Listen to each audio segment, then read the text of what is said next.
All right, it's time to induct some more screwball names into the Screwball Hall of Fame. What do you got for us this week?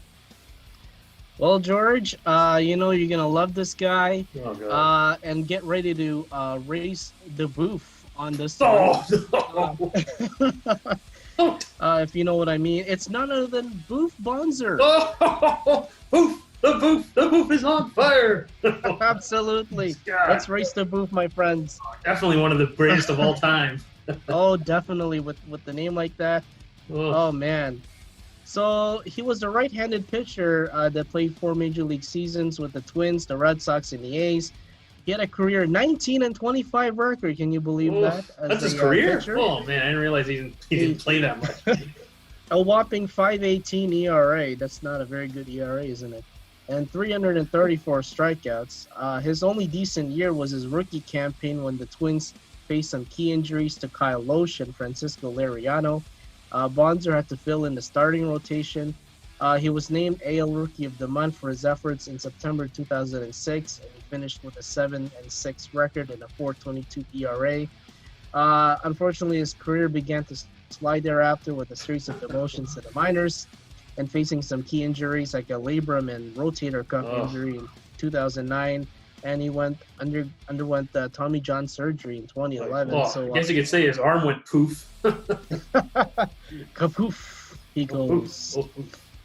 What do you have, George, for your screwball name? Well, I got a former first baseman of the Montreal Expos.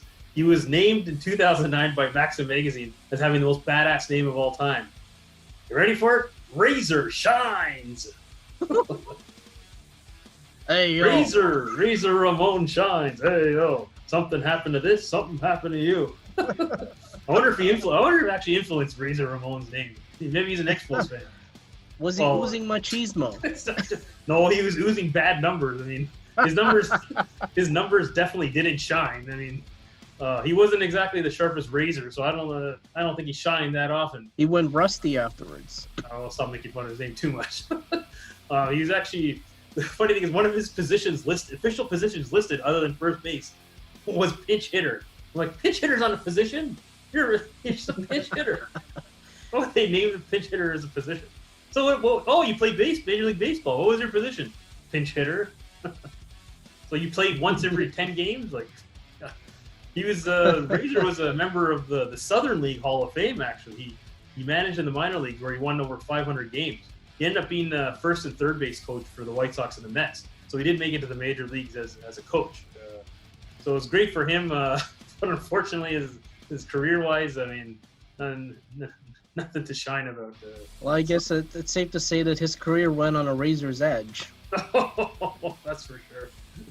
All right. Let's get to now the screwball moment. And I'm going to start us off with a screwball moment we most forget because of something else that happened in 2003, October 14th. The Marlins and the Cubs, Game 6. It was the infamous Steve Bartman game. Everyone remembers Steve Bartman, right? But that's not the screwball moment. I'm talking about Alex Gonzalez's error in the 8th inning that everybody Oh, man. This was the heartbreaking moments. The heartbreaking moments of Alex Gonzalez. I mean, poor Steve Bartman, because this is the same inning, right? So Steve Bartman first stole that ball from Moises Alou when the Cubs were up 3-0. Mark Pryor was rolling. He was throwing a gem. You know, if they won that game, they were headed to the World Series.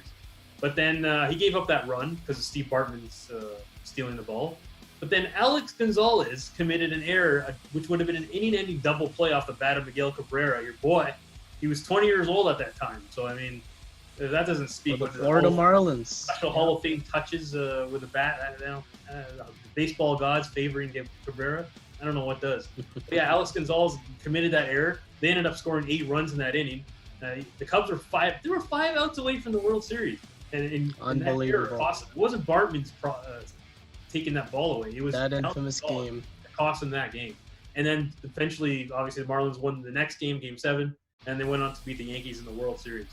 So that's my screwball moment. What do you got this week?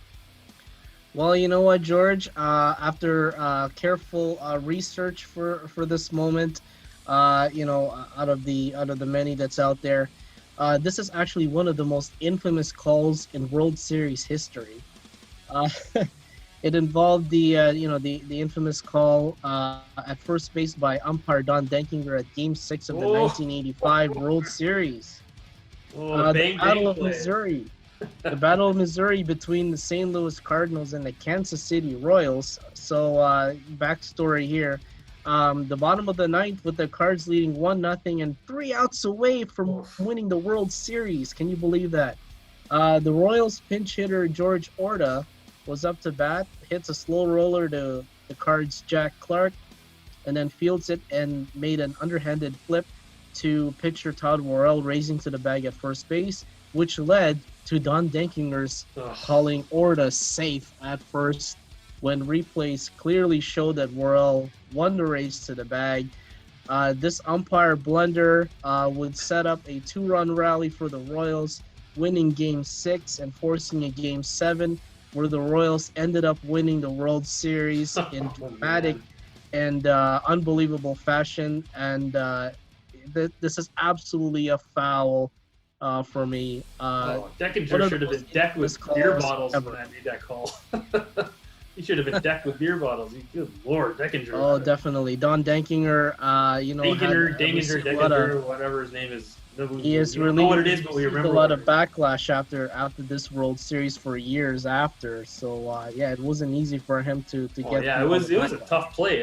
When you look at it, regular speed, it's very tough. It looks like your eye would think that the runner was out, but when you do the slow motion, all the replays, he was. Sorry, he's out by a month. Like, it wasn't even close. But umpires make mistakes, and they're going to be on these screwball moments quite often, I believe. So, looking forward to some more. Don't forget to like, subscribe, and leave your comments below.